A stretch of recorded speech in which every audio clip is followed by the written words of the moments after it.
You're listening to the Kirkintilloch Herald, a Q&Review recording service podcast, brought to you by our team of volunteers currently recording from their homes across Scotland. Whether you're listening via the BWBF online players, the telephone app, or our brand new Alexa skill, please phone us on 0141 772 3976 to feedback on what you want us to provide and improve upon. Please also join your family and friends in being our audio ambassadors and share our Facebook, Twitter and Instagram all at Q&Review. That's at symbol CUEANDREVIEW. The Kirkintilloch Herald podcast, date 20th of July 2022, is read to you by Hunter, Alan, Corey and me, Ian. Land safeguarded for new station. Report by Liz Gallagher. Land will continue to be safeguarded for a potential new train station at Bishopbriggs. A plan outlining the future use of land in Eastern Bartonshire has been examined by the Scottish Government and is now ready to progress to its final stage. The proposed Local Development Plan 2, LDP2, submitted to Scottish Ministers in June 2021, provides a guide to land use throughout Eastern Bartonshire and will be used to determine further planning applications. Overall, the report has endorsed the Council's proposed development strategy and has agreed there is enough land supply for housing, meaning there is no requirement to release further green belt land at this time. It has also strongly supported the Council's approach to sustainability and tackling climate change. The reporter made a number of recommendations and observations. They included agreement to continue to safeguard land for a potential new station and associated railway infrastructure at Allenster at Bearsden and Wester Hill at Bishopbriggs. Modifications to the Council's approach to wheelchair and accessible housing and the requirement for a percentage of units on sites close to town and village centres to be provided as smaller housing. Support for the continued safeguarding of Strathkelvin Retail Park as primarily a comparison goods retail destination and protection for the vital role of town centres. Technical changes to reflect planning application decisions since the plan was prepared, including adding the Croft Head site in Bishopbriggs to the plan, which was approved at Planning Board in March 2022. Council Leader Gordon Lowe said, "The LDP2 is essential to the future of Eastern Bartonshire for our environment, living standards and economy. We are pleased the reporters have supported our strategy and agreed it is in line with the national planning policy. We particularly welcome the reporters' strong support towards our approach to sustainability and climate change, which is a crucial element of the plan. The reporter has concluded that the plan can maintain a 5-year effective land supply to meet social housing need while protecting our greenbelt." And that article was read today by me, Ian. McDougall's to make a splash. The McDougals are set to splash in Bishopbriggs next week with a brand new stage show for all the family. Wave hello to Max, Auntie Aggie and Morag the Rabbit and swim deep under the sea for an enchanting adventure as Big Splash comes to the Fort Theatre on Friday, July the 29th. Something fishy is going on in the mystical underwater kingdom and the mermaids and deep-sea creatures need help. Join the McDougals on a quest for the precious pearl as they save the sea from plastic litter, escape the pesky piranha and end up rocking out at the rock and roll pool. Auntie Aggie said, "We can't wait to visit Bishopbriggs and hope family audiences will love our underwater adventure." This hour-long spectacular stage show is packed with seaside-themed sing-along songs such as "A Sailor Went to Sea" and 1, 2, 3, 4, 5. This is sure to be a magical day out for youngsters up to age 8 and their families. Children and even grown-ups are encouraged to come dressed as their favourite sea creature and join in the fun-filled afternoon. The show starts at 1 p.m. and tickets costing £9 or £34 for a family of 4 are available by visiting www.ticketsource.co.uk. Find out more about this musical extravaganza packed with audience participation and musical mayhem, plus the latest news and offers by following the McDougals on Facebook, Instagram and Twitter. It's time for democracy. Report by Brian Newell. Strathkelvin and Bearsden MSP Rona Mackay has warned Westminster politicians they cannot continue to ignore democracy, as the second in the series of papers on independence was published by the Scottish Government. The latest paper, titled Renewing Democracy Through Independence, outlines how Scotland's voice has been ignored at key points in recent decades. This includes the failure to invest North Sea oil and gas revenues like other neighbouring nations did, to the crippling decade of Conservative austerity and delivering a hard Brexit that Scotland overwhelmingly rejected. The paper also shows where the Scottish Parliament has taken decisions within the limited powers it currently has. It has delivered transformative change. This includes policies like the Scottish child payment, minimum unit pricing, and being one of the first nations in the world to provide free period products. Ms Mackay said, "This latest paper bears where when decisions are made by Westminster, it's the people of Strathkelvin and Bearsden that lose out. Hundreds of billions in oil revenue squandered by the UK Treasury, a crippling decade of Tory austerity, and the economic and social disaster that is Brexit is the legacy of Westminster control faced by families here. Decisions about Scotland should be taken by those who live here, not by politicians we don't vote for or unelected lords. That's why Scotland needs independence, and Westminster politicians cannot continue to stand in the way of the democratic right of people to choose a better future.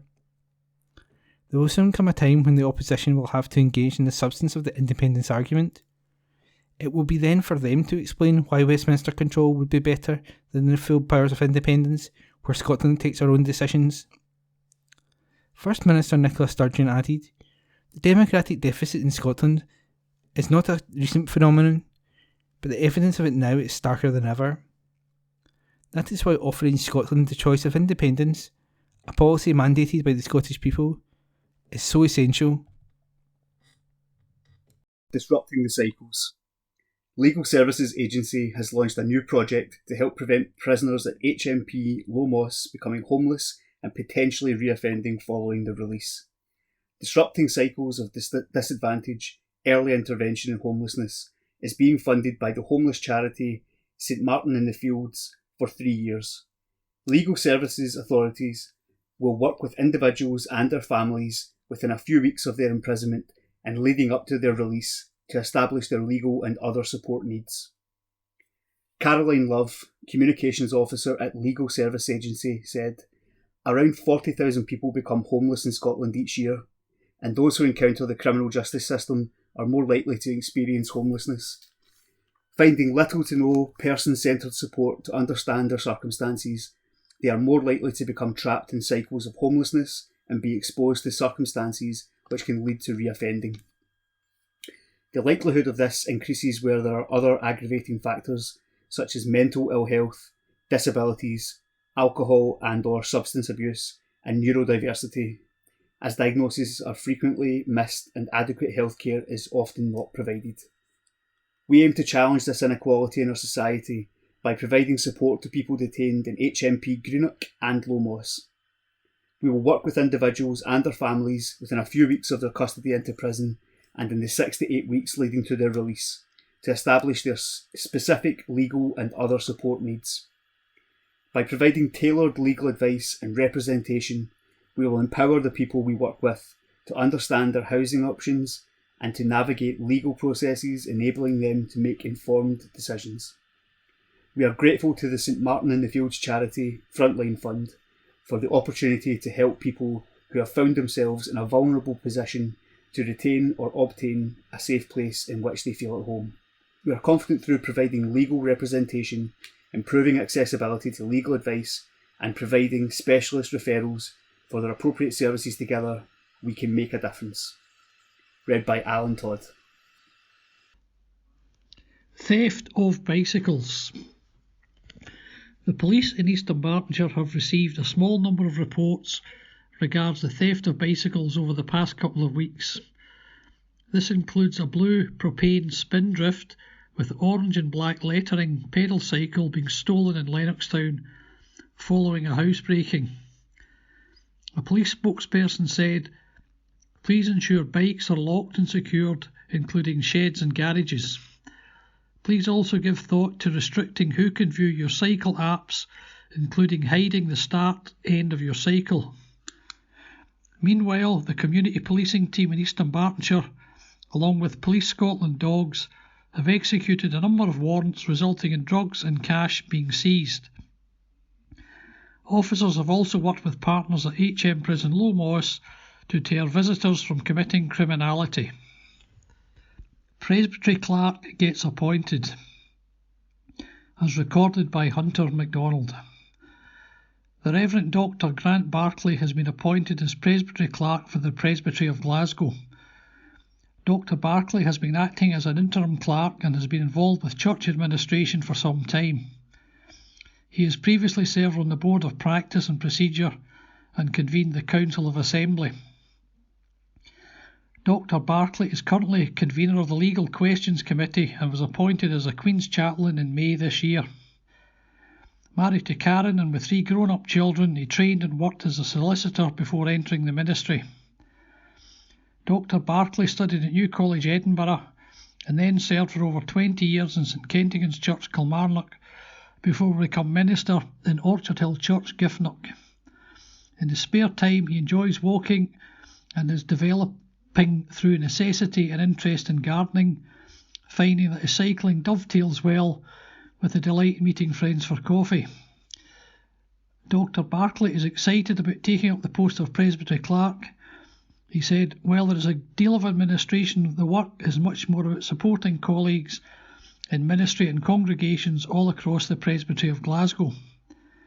In these demanding times, I see it as a ministry to provide advice and enable processes which help us decide well and follow through with faithful action. Working with the Presbytery office staff has been a great help in the past year, and I am delighted to be part of a team committed to helping our congregations."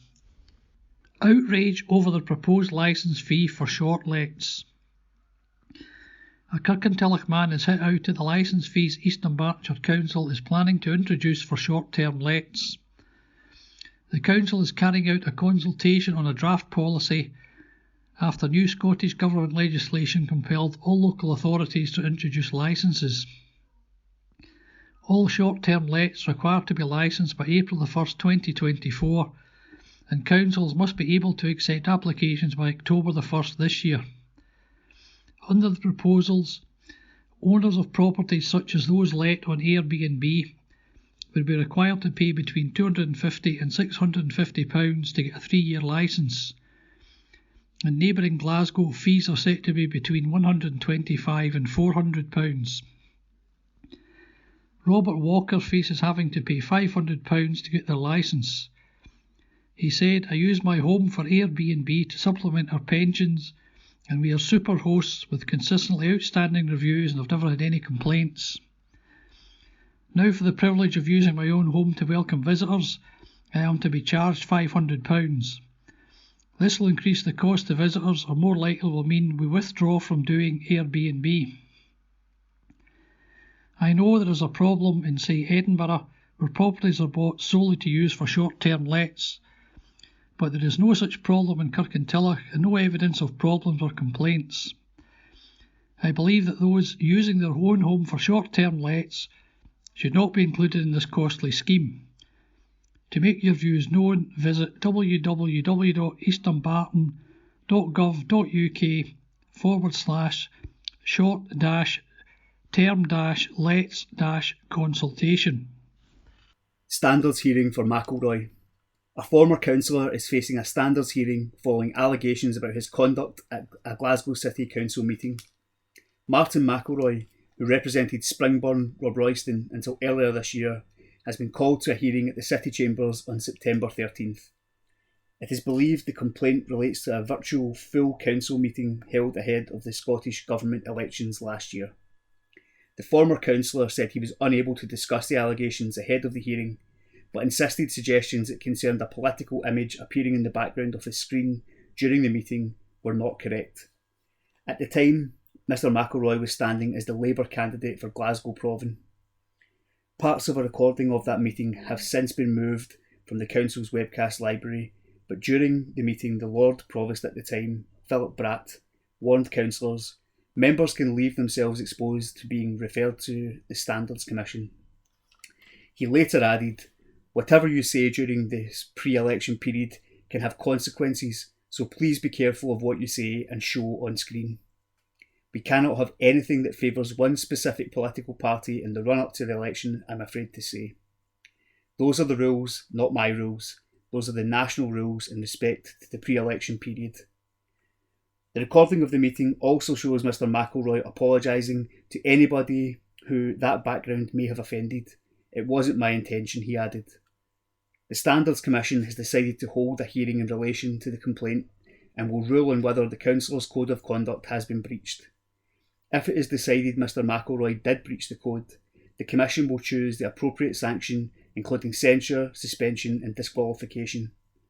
Complaints against elected members are investigated by the Commissioner for Ethical Standards in Public Life in Scotland, who reports to the Standard Commission. The Commissioner will present evidence at the hearing, and councillors are entitled to attend or be represented. Targeted by trolls. Report by Sarah Ward. The mum of a murdered teen told how she had been targeted by internet trolls who sent death threats to her other kids. Pamela Monroe from Bishopbriggs lost daughter Paige Doherty in 2016 when she was knifed to death at the age of 15 by John Latham in his Clydebank deli. The mum of 7 received depraved anonymous messages saying her other children should kill themselves, and another calling for her family to be murdered on the Facebook page of a charity she set up, Paige's Promise, in her daughter's memory. The charity runs self-defence classes and offers holidays to bereaved families. Pamela said, "The messages my family receive on a regular basis are horrific. I've been told my kids are ugly, that they should be hit by a bus, that they deserve to die like Paige. Anytime I post an update on my daughter's charity page, I receive a string of dreadful messages about myself or my children. The comments come from anonymous accounts and can't be identified easily. As a family, we've been through so much since Paige was taken from us. I don't know why any right-thinking person would set to try and cause hurt to people who have already been through so much. We just want the messaging to stop for good. I tell my kids to ignore them and rise above them, but of course they are young and what they read has a terrible impact. We're a strong family and this won't break us, but it is incredibly difficult to cope with. I want to see tougher new laws introduced to catch and punish the people who send abuse online. Right now, it's far too easy to hide behind a computer screen and be unaccountable for what you write. It's about time something was done to introduce a proper deterrent. If people knew they were going to face the full weight of the law, they would think twice before hitting the send button. Things have to change. There must be better ways of protecting victims of crime and holding these people to account, and punishing them when their identities are discovered. Social media companies themselves need to look at better ways of policing their platforms. She recently welcomed baby Kylo, aged 1, and said the family will make sure he knows about his big sister. Pamela added, Paige would have loved Kylo. She was such a caring girl and would have loved being a big sister and watching her siblings grow up. But we were all robbed of that by Latham. We'll make sure he grows up knowing just how special his big sister was. West of Scotland List MSP Russell Finlay, who's also the Shadow Community Safety Minister, said, No family should have to suffer such poison, and I would urge Police Scotland to do whatever it can to identify those responsible and bring them to justice, which would surely deter others. A spokesperson from Police Scotland added, If you become aware of anyone acting illegally or behaving in a threatening way online, report it to the police. Scouting for Friendships. Warm welcome for Jamboree. Report by Julie Curry. Scouts from around the world have received the warmest of welcomes at the International Scout Camp in Scotland, which runs from July the 18th to 29th. More than 1,300 scouts made their way to Blair Athol in Perthshire from around the world to take part in the 38th Scottish International Patrol, Jamboree and Satellite Camp, the only scout camp of its kind in the world. Held in the grounds of Blair Castle, the event, more commonly known as the Blair Athol Jamboree, is the world's oldest continually held jamboree with an impressive 76-year history. Blair Athol is special because scouts from different countries camp in small groups together, providing a unique opportunity to get to know other young people from around the world, break down barriers, and build new friendships. Some 15 countries, including Austria, Canada, Iceland, Namibia, Gibraltar and Japan, will link up with scouts from Scotland at the 10-day biennial camp. It returns after a 4-year hiatus due to the COVID-19 pandemic, and it will be providing much needed opportunities of social and personal development for the teenagers involved, a key group who were impacted by the restrictions the pandemic necessitated. During the camp, the scouts prepared in a range of adventurous and culturally diverse activities. There are over 50 different activities this year, including photography, a custom-made high ropes course, Blair's Got Rhythm, and mountain biking. With over 1,800 people on site, including volunteers, for the duration of the camp, it will be the largest catering establishment in Perthshire at the time. Dr. Colin Peters, the volunteer camp chief, said, "We are incredibly proud and excited to welcome our many international friends to Scotland again this year after a 4-year absence. As Scouts, we believe in preparing young people with skills for life. We encourage them to do more, learn more and be more. The Jamboree is a real opportunity for Scouts from across the world to have fun and adventure in the great outdoors while developing the skills they need to succeed. They'll build on their teamworking, leadership and resilience skills, which will give them a fantastic foundation for future wide and varied careers. In the grounds of Blair Athol Castle, new friendships will be formed and old friendships rekindled. Our Scouts will meet other Scouts from across the world and from different backgrounds, giving them a greater understanding of the importance of our place in the global community. The camp has taken place every 2 years in the grounds of Blair Castle since it was founded by Jack Stewart in 1946. The 2020 Jamboree was cancelled due to the pandemic. In its place, volunteers delivered an online international camp at home experience called Blair Everywhere. It is one of a kind. Blair Athol Jamboree is the only camp of its kind in the world. Each patrol of 6 Scottish Scouts holds a patrol of Scouts from another country, providing all the tentage and equipment to allow their new international friends to travel light from overseas. The Scottish and overseas Scouts live and work together as a joint patrol, helping to break down international barriers and foster friendship, tolerance and respect across cultures. Founder Jack Stewart created the term Jamboree to reflect the smaller, more intimate nature of the camp. To find out more about the event, visit www.jamboree.org.uk. Parents could be on a curfew if they don't pay up. Parents who refuse to pay child maintenance could face curfews as ministers plan new powers for the Child Maintenance Service. The change is being considered as part of fresh proposals that will get more of the money that is owed to the children of separated parents. The CMS collected or arranged £1 billion in child maintenance payments last year, operating as a crucial weapon in the battle against child poverty. Child support payments help lift around 140,000 children out of poverty each year. Curfew orders would be another method of enforcement, alongside current powers which include passport and driver's licence confiscation and earnings deduction orders to tackle parents who continually refuse to pay maintenance that they owe. As an alternative sanction to prison, which is costly and prevents maintenance getting to children, curfews would act as a deterrent by restricting and disrupting non-compliant parents' lifestyles, stopping them, for example, from going out to dinner, to the pub, or going on holiday. The curfews would be monitored by an electronic tag with an electronic monitoring device applying the tag.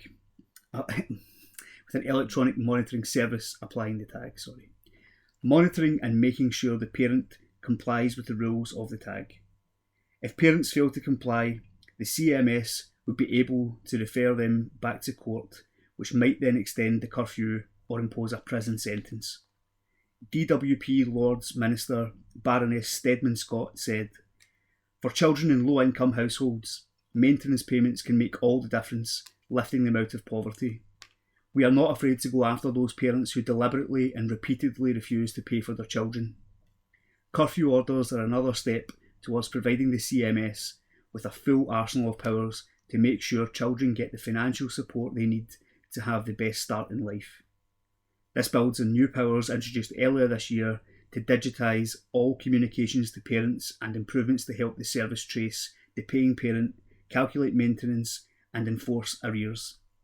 Available at www.gov.uk/government/consultations.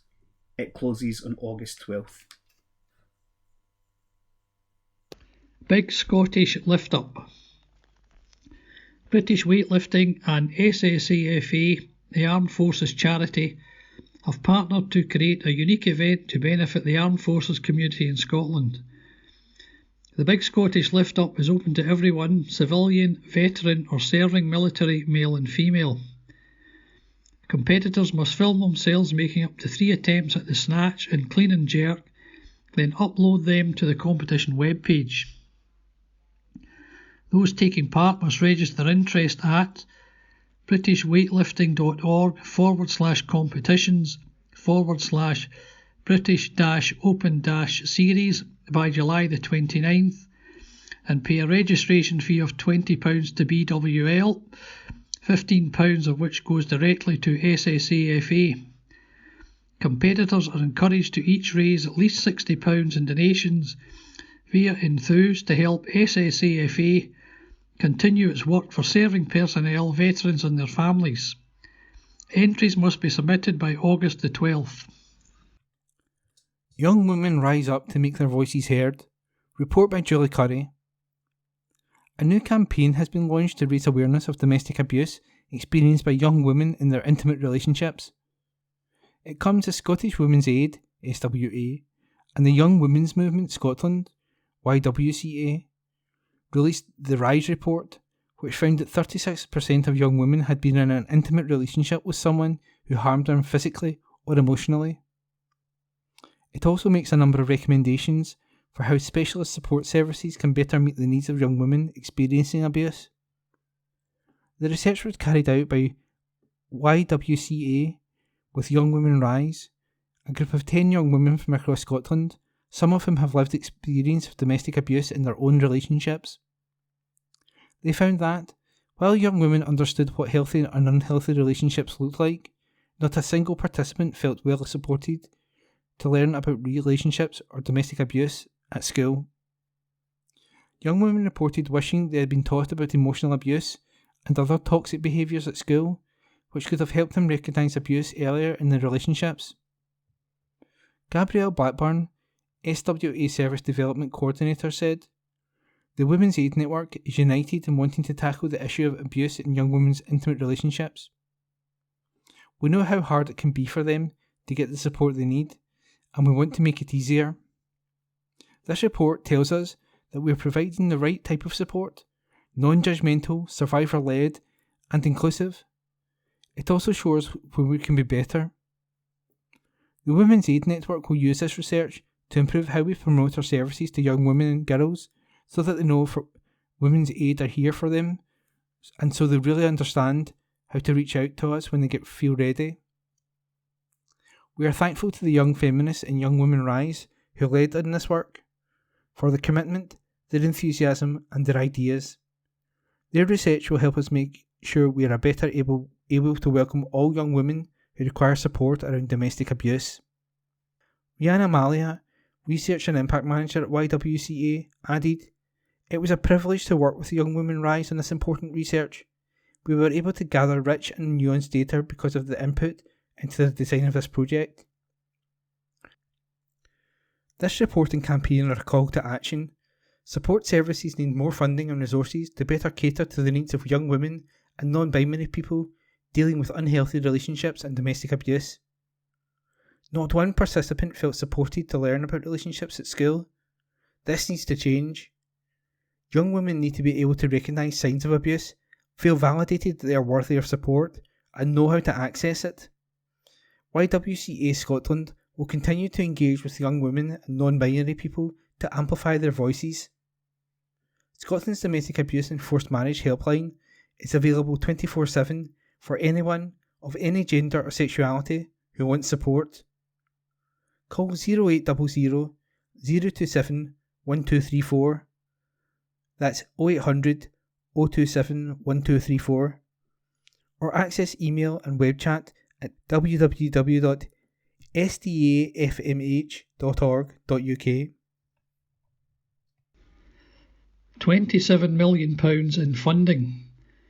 East Dunbartonshire has received £27.6 million for good causes from the National Lottery, funding since 1994, according to new data.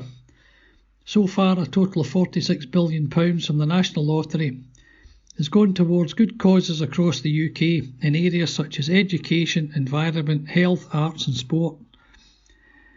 Heritage is the sector in Scotland that benefited most from National Lottery grants over the past 28 years, with the latest official government data suggesting this sector received a total of over £903,000. Health, education, environment and charitable expenditure are the second most lottery-funded sectors in Scotland, with over £760,000 worth of sponsorship since 1994. Arts causes are quite a distance behind, benefiting from £505,000 over the past 3 decades. Opinion. Let's talk. This week's letter page from the Kirkintilloch and Bishopbriggs Herald. Scotland can no more break up the UK than Cornwall can? Sir, the union of Scotland with England and Wales was achieved by agreement and the consent of the respective parliaments, creating a new joint parliament, each separate parliament voting itself out of existence. That must mean that the future of Great Britain, now incorporated into the United Kingdom of Great Britain and Northern Ireland, can only be determined by that joint parliament, Westminster. It is already agreed that constitutional matters are reserved to Westminster. They cannot be determined by a part of GB unilaterally. The devolved Scottish Parliament may regard itself as representing a quasi-independent country, but that is illusory. It cannot have the power to break up the UK any more than, say, Cornwall or Yorkshire or even Wales. Consequently, the question of whether or not Scotland should separate from England and Wales can only be determined by the Westminster Parliament, where there are representatives of both former states. So why is the Scottish Government not putting down independence motions at Westminster? Yours, etc., Stuart Campbell, by email. Nicola has been rattled by resurgent Labour, sir. In her latest Sermon on the Mount on the subject of democracy, Nicola Sturgeon said that when it came to the subject of Scotland's separation from the UK, where the Tories go, Labour often seem obliged to follow in a cynical political calculation. I think it more likely that the harmful effects of any separation are so obvious that Labour find it necessary to oppose it, even if it does allow the SNP to accuse them of being red Tories, which is itself a cynical political calculation by the SNP. She is obviously rattled by the resurgence of Labour in Scotland under Anna Sarwar, because the SNP for many years has been in the wolf in Labour's clothing and is gradually being stripped and exposed as being an incompetent, one-issue populist government. Yours, etc., Mark Openshaw, address supplied. Starmer's Eurovision is neither fish nor fowl. Sir Keir Starmer has been a huge disappointment as he has yet to offer any clear policies for the future. He is defined by not being Jeremy Corbyn and not being Boris Johnson, but this is setting the bar incredibly low. His vision for Europe appears to be a complete fudge and neither fish nor fowl. He should have pointed out to the pro-Brexit voters that they did not intentionally vote for a lower standard of living, but now that is what is heading our way, according to unbiased experts. To avoid this pain, he should be bold in seeking to rejoin the EU single market and customs union. The single market was Margaret Thatcher's idea and could not be perceived as left-wing. There is consensus in British industry that single market membership would boost our economy. Membership would also solve the Northern Ireland problem, as it would restore a level playing field between the Republic, Northern Ireland and the British mainland. It should be pointed out that 49% opposed Brexit in 2016, and you can be confident that many of those who voted for Brexit had a rude awakening as to the reality of Brexit, so Keir Starmer should be pushing at an open door. Sadly, he always appeared half-hearted in his support for opposing Brexit, so maybe his stance is no surprise. Vincent McCann by email. True cost of liner hub for refugees? Sir, not bothering to match available housing stock with the number of super-sponsor visas issued, the Scottish Government, following initial denials, charters a cruise ship for accommodating displaced Ukrainians. The chance to signal Scottish separatists' moral superiority over English Tories clearly proved irresistible. Expect a first ministerial tour of MS Victoria to pose for selfies with these unfortunate victims of Russian aggression. No doubt it will take a Freedom of Information request to reveal the eventual cost to the taxpayer of funding this floating refugee hub. Yours, etc., Martin O'Gorman. Address supplied. Agriculture still has a poor safety record. Report by Julie Curry. A decade after the first Farm Safety Week campaign, agriculture continues to have the poorest safety record in the UK and Ireland. Over the last year, 25 people have lost their lives on farms, an improvement on last year's total of 41, but one life lost is one too many, according to UK-wide charity Farm Safety Foundation. From July the 18th to 22nd, the foundation will hold its 10th annual Farm Safety Week, a campaign which brings together 5 countries over 5 days with one simple goal: to encourage farmers to make their farms safer places to live and work. It will highlight some of the key issues facing the farming community, spotlight the work being done to drive a change in attitudes, and introduce 10 inspirational farm safety heroes who have worked tirelessly over the past decade to reduce the injury risk for farmers and farming families.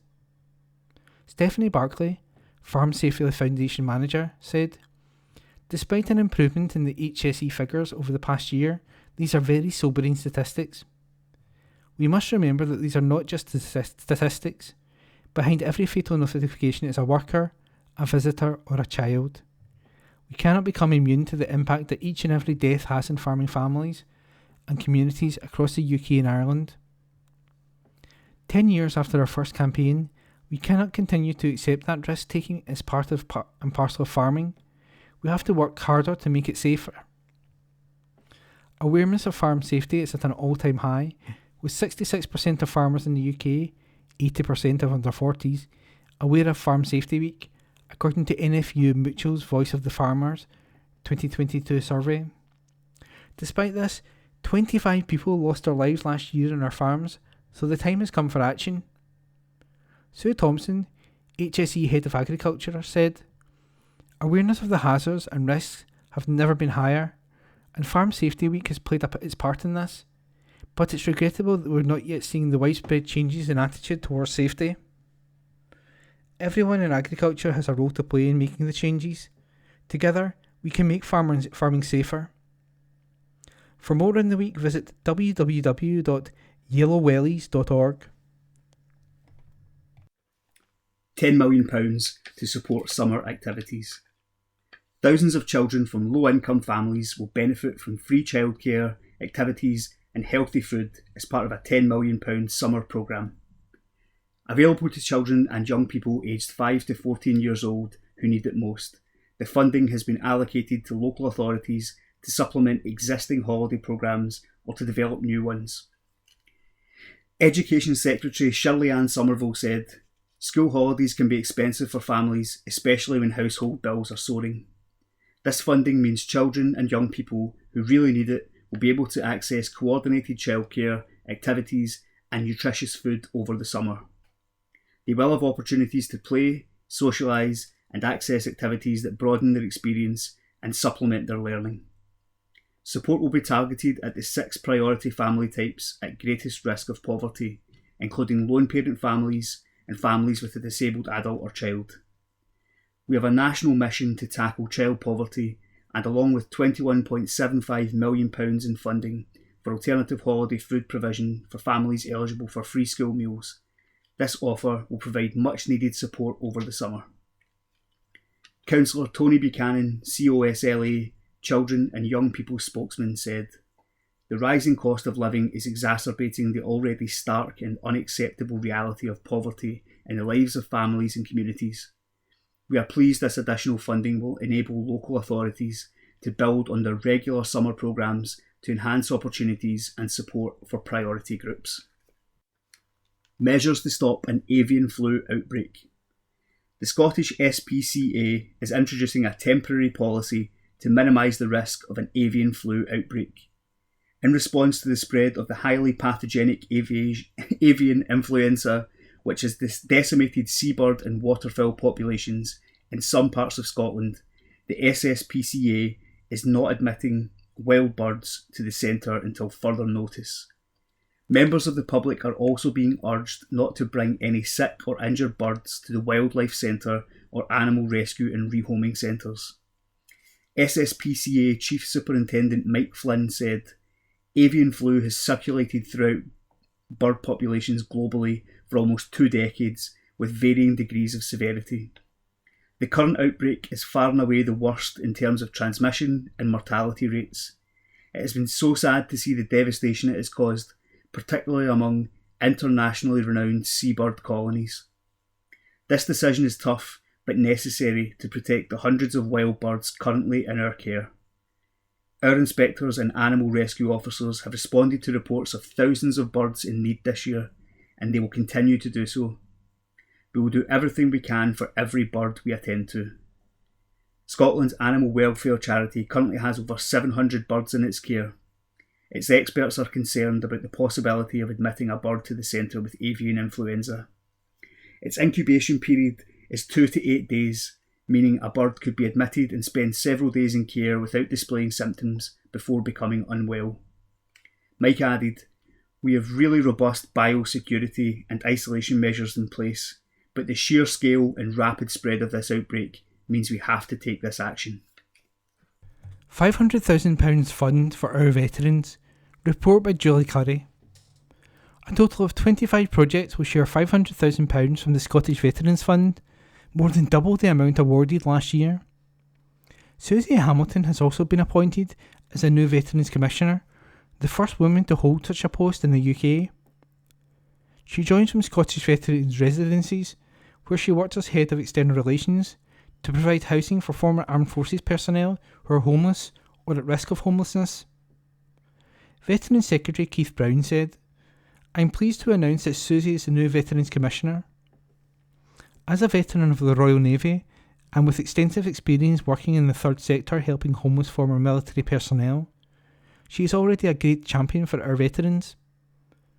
Scotland has had a Veterans Commissioner since 2014, with the primary role to improve outcomes for veterans in Scotland by engaging and listening to the experience of former members of the armed forces. The first-hand experience Susie will bring to the role is going to ensure our veterans continue to get the best support and representation possible. Of her new role, Susie said, "I look forward to building on the work of the previous commissioners to continue improving support, opportunities and outcomes for Scotland's veterans community. Through serving in the Royal Navy and working with veterans, I know how much they and their families have to offer, and I will be focused on highlighting the remarkable contribution they make to society." This year's Scottish Veterans Fund has more than doubled, from £200,000 last year to £500,000 this year, supporting 14 projects across the country. They include a £50,000 grant to RFEA, the Forces Employment Charity, to ensure that early service leavers are provided with the support they need. £50,000 to the Venture Trust, which offers a range of therapeutical approaches and clinical counselling in outdoor spaces. £50,000 to Walking with the Wounded to hire a trained employment advisor. And £30,000 for Veterans Chaplaincy Scotland to hire 17 new trained volunteers. Could your team beat the Eggheads? Teams of quizzers from Scotland are being sought by 12 Yard Productions, which is currently casting for a new series of Eggheads. Hosted by Jeremy Vine, the popular TV show dares teams from all over the country to take on Britain's greatest quizzers and scramble them. Teams can be made up of family, friends or colleagues. Maybe you've quizzed before, or this could be your first time putting a team together. Each team must consist of 4 team players and 1 standby.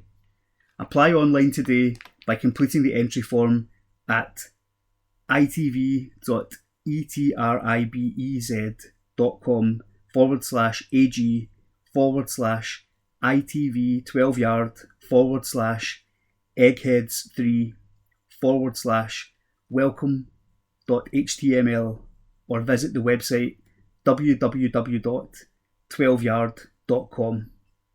Before completing the form, teams must go through the eligibility requirements, terms and conditions, privacy notices, and other formalities. The closing date for returning application forms is midnight on August 5th. District News, Churches. Springfield Cambridge Church. Morning worship on Sunday, July the 24th will be led by Reverend Gordon Mackenzie at 11 a.m. in the sanctuary. The summer Sunday school will meet in room 2. The creche will be happy to look after your child, birth to 3 years, in room 2. Morning worship is also being live streamed on the Springfield Cambridge Church YouTube channel.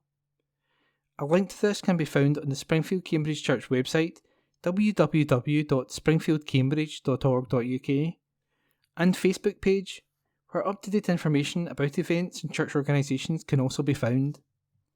Tea and coffee are available after the service in the Cameron Hall.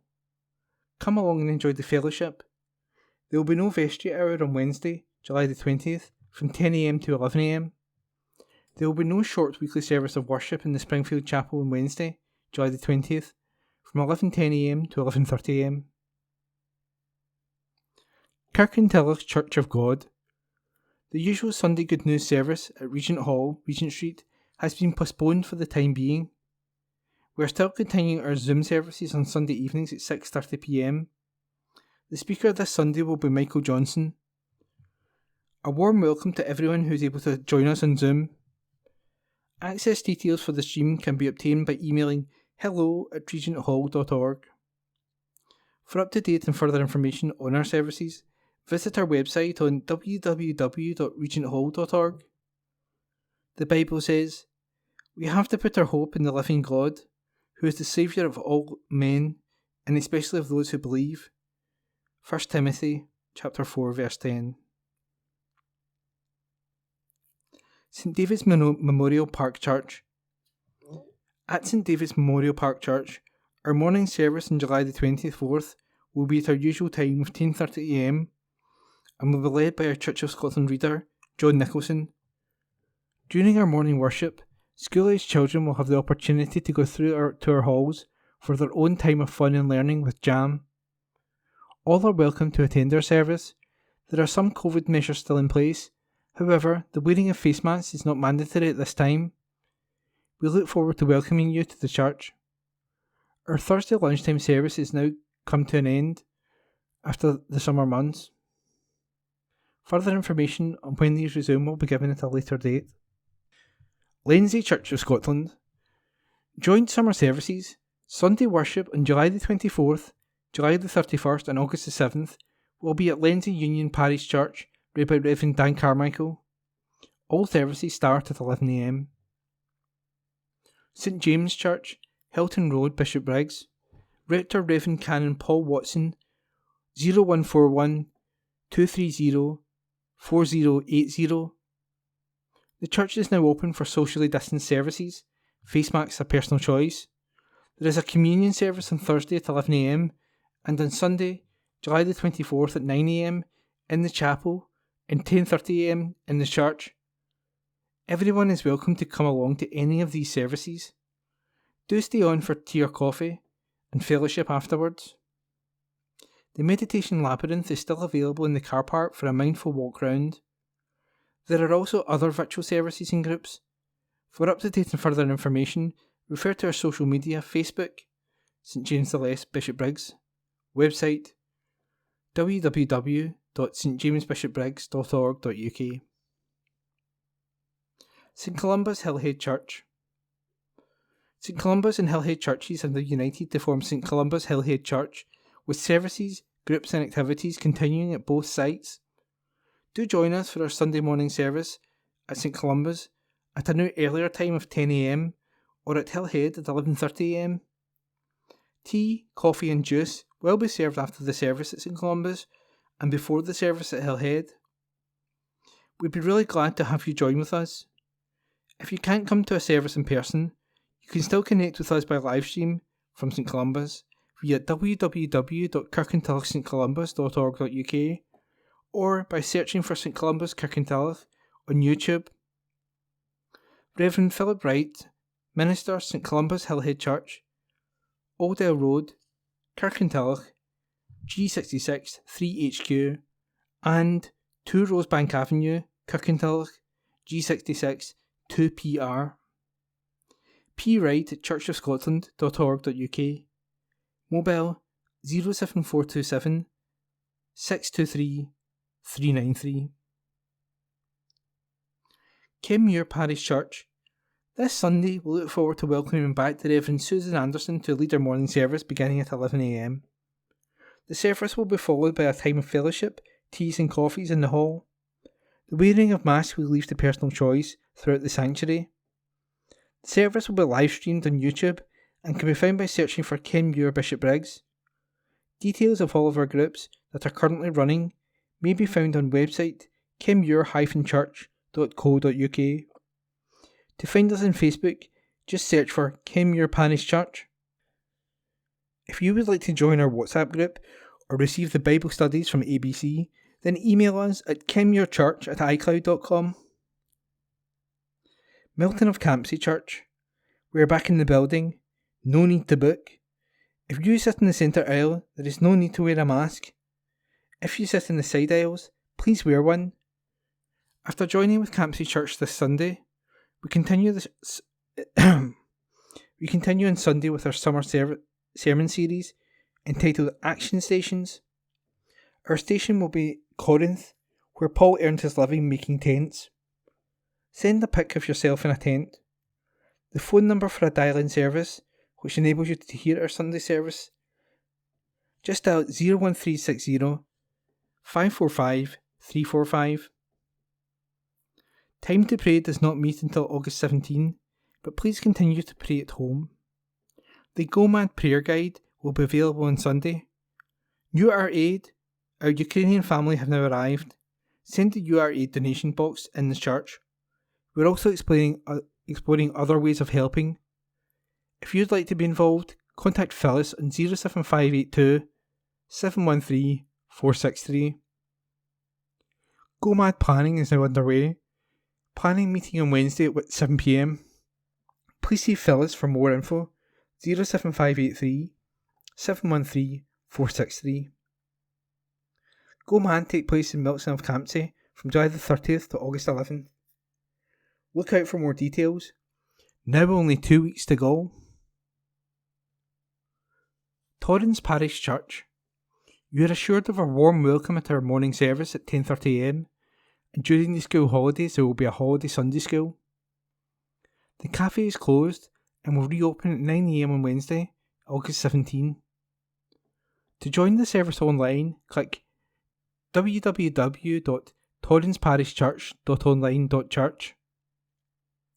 To find out what's on, check the website at www.tpc.org.uk.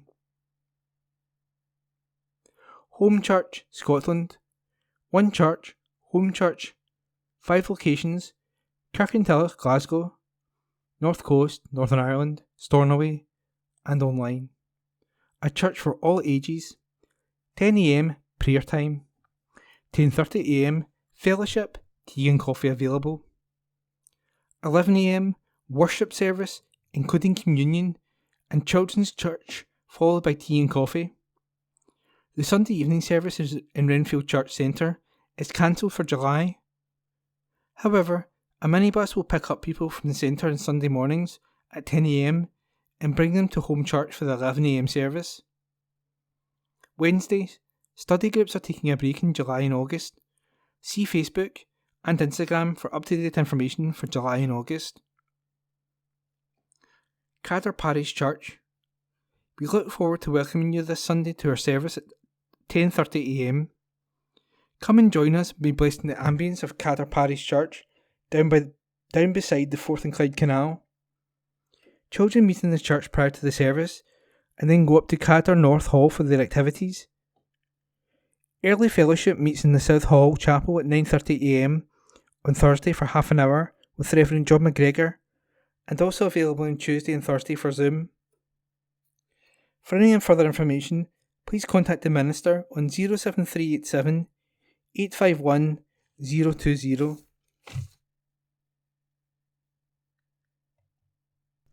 District News General. Fun-loving Kai needs a love. Animal welfare experts are appealing for a home for 5-year-old Kai, a fun-loving lurcher currently staying at Dogs Trust in West Calder. Kai is a friendly dog who loves being the centre of attention. He makes friends easily and can't resist cuddles from his family. An active boy, he loves his daily walks and will hop into the car to go on new adventures. A real foodie, he enjoys playing treat-based games and sniffing out tasty snacks. As Kai loves company, he would like for someone to be at home. His ideal new home would have a private garden where he can run around and play. An affectionate boy, Kai would be a fantastic member of an active family. If you could give Kai a home, call on 01506 873 459. Amy Callaghan MP. Vote for a different future for Scots. MP's view.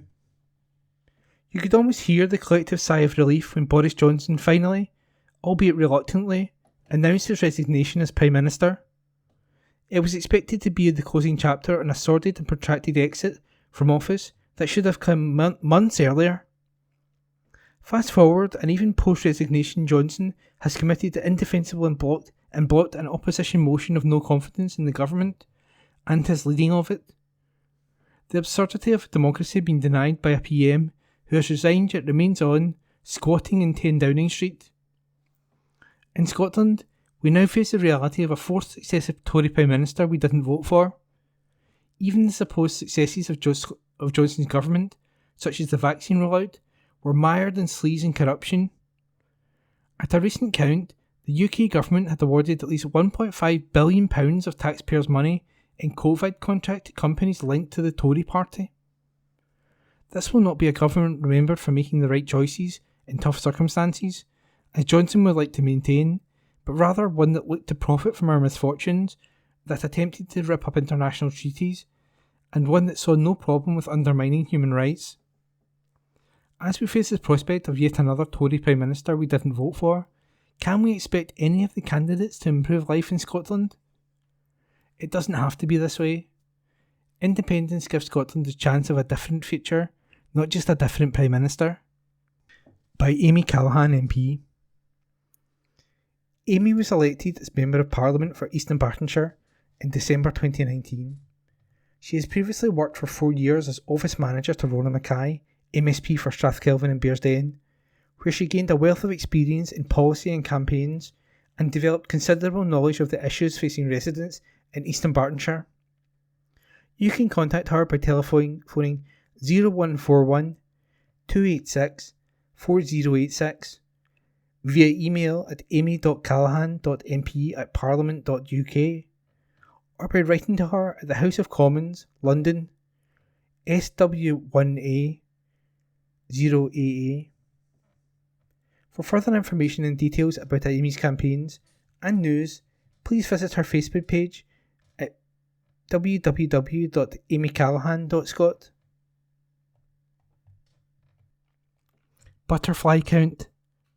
Butterfly Conservation launches this year's big butterfly count with a warning that time is running out to help save species. Wildlife charity Butterfly Conservation are today urging the whole nation to help Britain's butterflies by taking part in the big butterfly count. Butterfly Conservation revealed in May that half of Britain's remaining butterfly species are now on the red list and threatened with near threatened with extinction. Last year's big butterfly count saw the lowest ever number of butterflies recorded.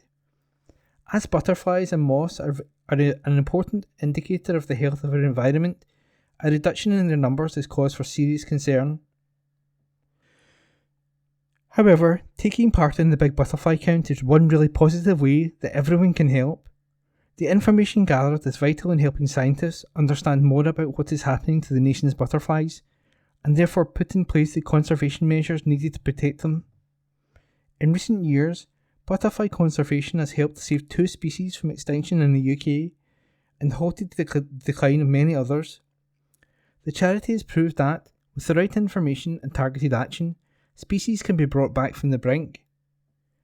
Dr. Zoe Randall, Senior Surveys Officer at Butterfly Conservation, says, "Thanks to the wonderful British public, who take part in their thousands, the Big Butterfly Count is the largest natural history citizen service project involving insects in the world, and provides us with a valuable snapshot of what is happening for butterflies across the whole of the UK. It can act as an early warning system, letting us know how various environmental changes are impacting insects, and allows us to gather vital data from places that would otherwise be totally unrecorded. With the numbers of butterflies in decline, learning as much as possible about them is more important than ever." Zoe adds, "We really need people's help this year to help us figure out where our butterflies are and what we need to do to save them. It's not just the rare species of butterfly, the ones with restricted habitat or food plants, that we are concerned about.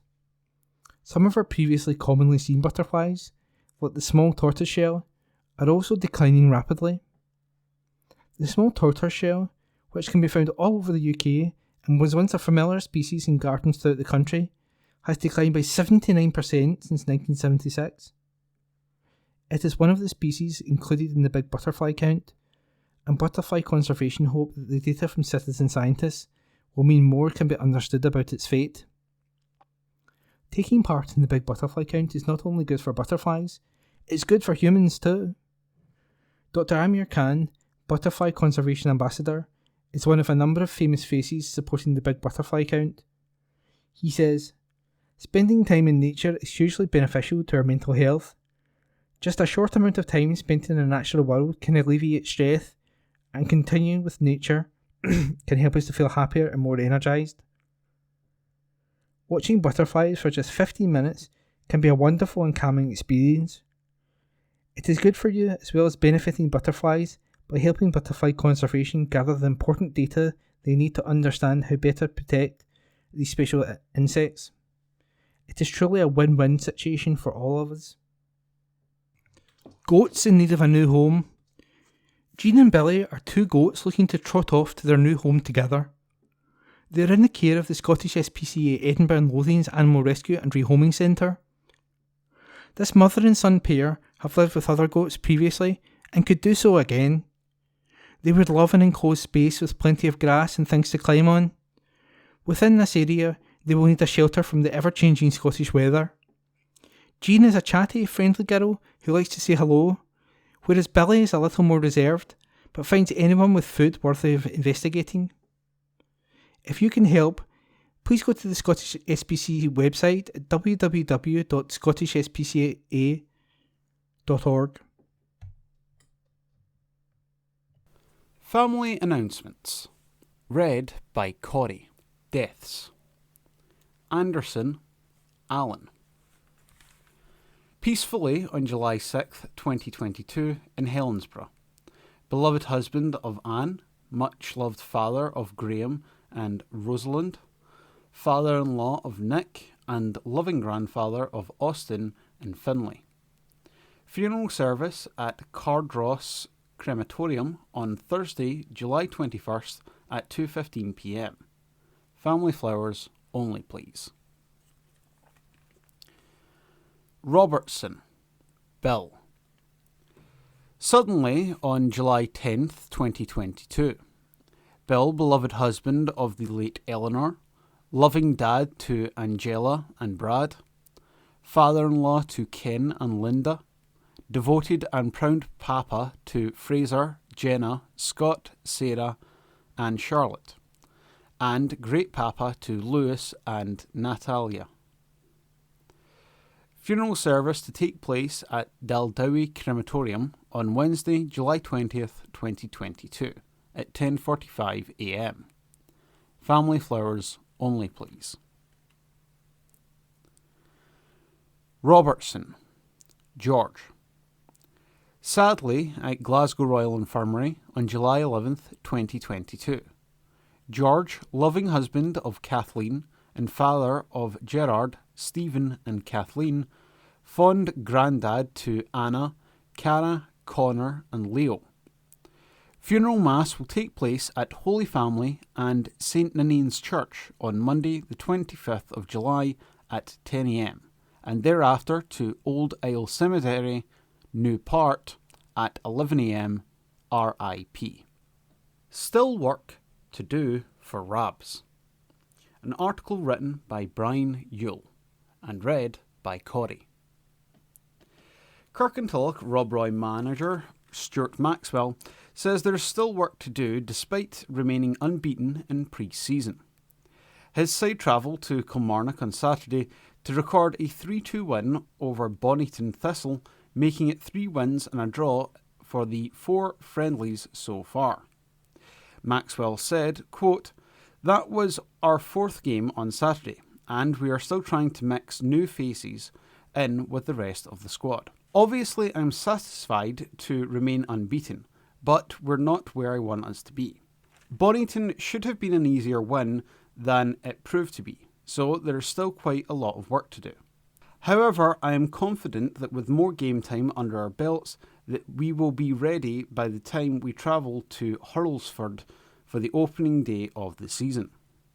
Meanwhile, Rosvale were away to Dalbeattie Star on Saturday, with a friendly requiring water breaks in the blazing Galway sun. Rossvale ran out a 4-1 winners as the new look squad continues to take shape. The club have been busy bringing in new faces as ex-St Roch's Petershall midfielder Jason Elliott, ex-Arthule and Furwood midfielder Rhys Cridge, and ex-Renfrew and Albion Rovers defender Lewis Guy, who grabbed one of the goals against Dalbeattie, coming on the board in last week. West Park United's good pre-season continued on Saturday with a comprehensive 4-0 win against Ashfield.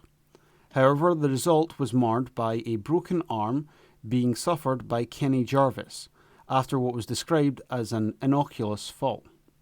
A club spokesperson said, quote, "We wish Kenny a speedy recovery and wish Ashfield all the best for the season ahead." Petershill have endured a tricky pre-season as they lost 1-0 to Ashfield last week, and they saw their matches on Saturday and Monday with East Kilbride, Thistle and Saltcoats Victoria respectively postponed. The senior team at St Cadoc's was able to step in at late notice on Saturday as the sides played out a 1-1 draw at New Tinto Park.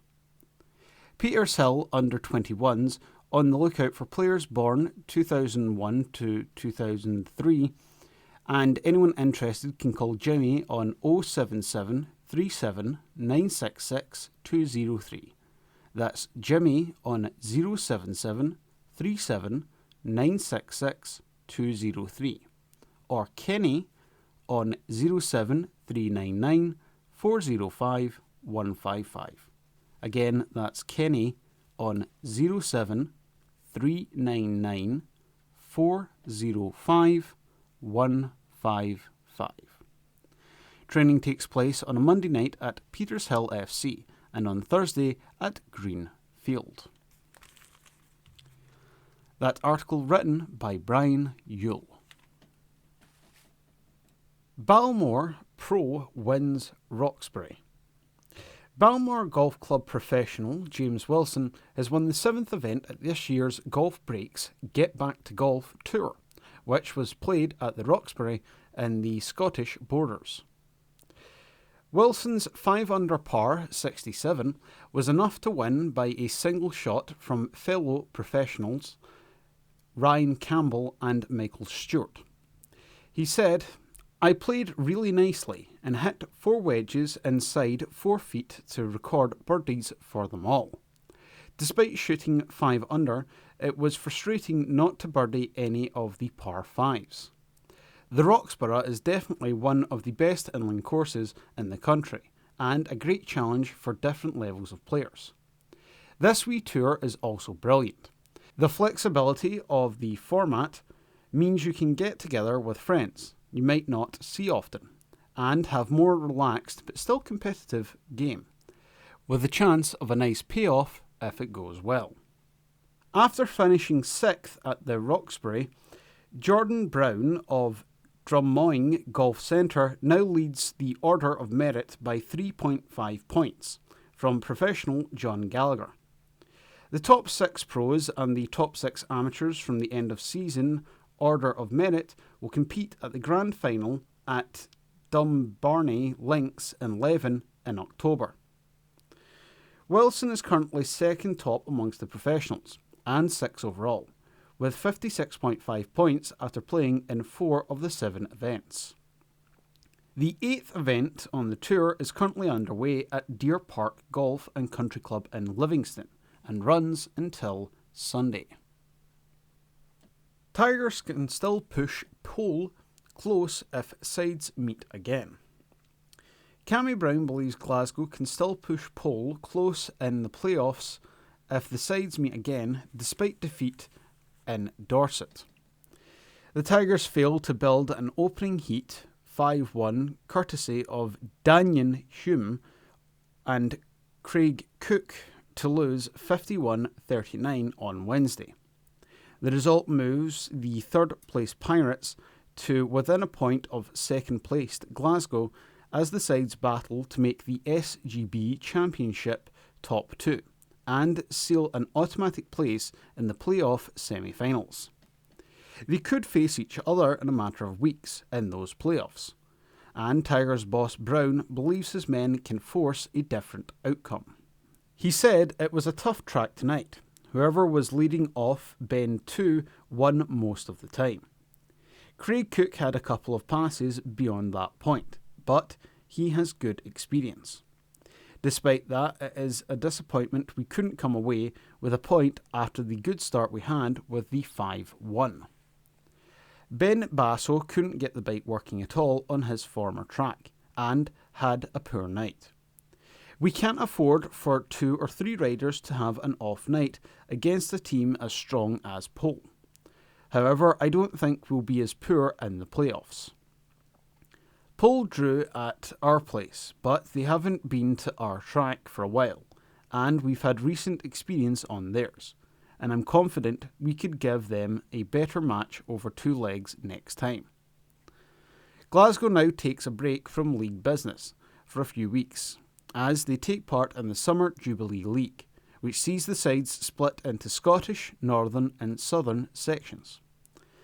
The first match was at home to Berwick on Friday, where the Bandits were led by spectacular former Grand Prix star Chris Bomber Harrison, who is in red-hot form this season. Brown added, "Bomber is flying at the moment, and anyone who has watched our own Ben Basso at our place knows he is worth the admission alone. It's the school holidays, it's a new competition, and fans are seeing some tremendous riders. The pressure isn't off. The boys will still take it 100% seriously, and we want to do well in this tournament." City agree 2-year deal for Colville. Glasgow City are delighted to announce Eofe Colville has agreed a new 2-year deal with the club. The 21-year-old joined City in February 2020 and has made 39 appearances in all competitions, scoring 20 goals. Colville was part of the side that won the Scottish Women's Premier League in the 2020-21 season and featured in 14 matches last season, where she found the net 11 times. Born in Australia, Colville won her first cap for the Republic of Ireland in June 2021. Commenting on the new deal, Colville said, quote, "I am delighted to sign an extension at Glasgow City. It has been my home away from home, so I'm glad to be staying another 2 years and hopefully can help contribute to more success at the club." Colville will also be taking a role within the Glasgow City Foundation for the first half of the 2022-23 season, whilst recovering from ACL injury. The Glasgow City Foundation runs the academy at the club, along with being the heart of the community projects. Commenting on the role, Colville said, quote, "Whilst recovering from an injury, I have been given the opportunity to work with the Glasgow City Foundation. I am really excited for this challenge and hopefully get to explore some new skills away from training." Glasgow City will begin the 2022-23 season with a match against Spartans at Petershill Park on Sunday, August 7th. The first away game will be a trip to Motherwell the following Sunday. The final 10 matches following the split will be announced after match day 22 on March 12th. Thank you for listening to this week's Kirkintilloch Herald podcast, brought to you by Q Review Print Speaking to the Blind. If you've any feedback, you're welcome to call us on 0141 772 3976. If you enjoyed this recording, feel free to subscribe to our channel.